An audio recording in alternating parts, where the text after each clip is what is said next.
आप सभी को पता है कि हर साल 14 सितंबर को हिंदी दिवस मनाया जाता है। हिंदी दिवस क्यों मनाया जाता है, किस लिए मनाया जाता है, ये भी आप लोगों को पता है। शायद मैंने भी आप लोगों का क्लास लिया था तो मैं भी आप लोगों को बताई थी कि हर साल 14 सितंबर को राष्ट्रीय हिंदी दिवस मनाया जाता है। ध्यान देंगे आप लोग, राष्ट्रीय हिंदी दिवस। अंतर्राष्ट्रीय हिंदी दिवस कब मनाया जाता है? 10 जनवरी को अंतर्राष्ट्रीय हिंदी दिवस मनाया जाता है और 14 सितंबर को राष्ट्रीय हिंदी दिवस मनाया जाता है। ठीक है, जैसे कि सलीम सर ने बताया ना कि 14 सितंबर 1949 को हमारे भारत देश के संविधान में हिंदी भाषा को केवल और केवल राजभाषा के रूप में अपनाया गया है।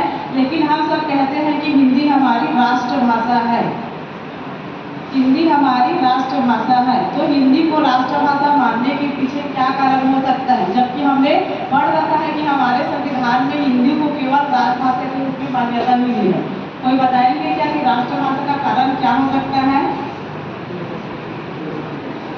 चलिए बता देते हूँ। इसका कारण यह है कि हमारे भारत देश का जो दक्षिणी भाग है, ठीक है, जो तमिल, तेलुगु, मलयालम या कन्नड़ जो होता है ना, वहाँ पे उनका एक अलग मातृभाषा होता है, उनका स्थानीय भाषा होता है और उनका एक होता है अंतर्राष्ट्रीय लैंग्वेज इंग्लिश। ठीक है, इसलिए हमारे पूरे भारत देश में उन क्षेत्रों को छोड़कर के हिंदी भाषा बोली जाती है, हिंदी भाषा समझी जाती है, हिंदी भाषा में संपर्क किया जाता है, हिंदी भाषा में संचार किया जाता है। इसीलिए अधिक से अधिक लोगों की बोलचाल के कारण, समझने के कारण, संपर्क स्थापित करने के कारण हिंदी को राष्ट्रभाषा कहा जाता है। ठीक है, केवल कहा जाता है, मान्यता केवल राजभाषा के रूप में मिली है।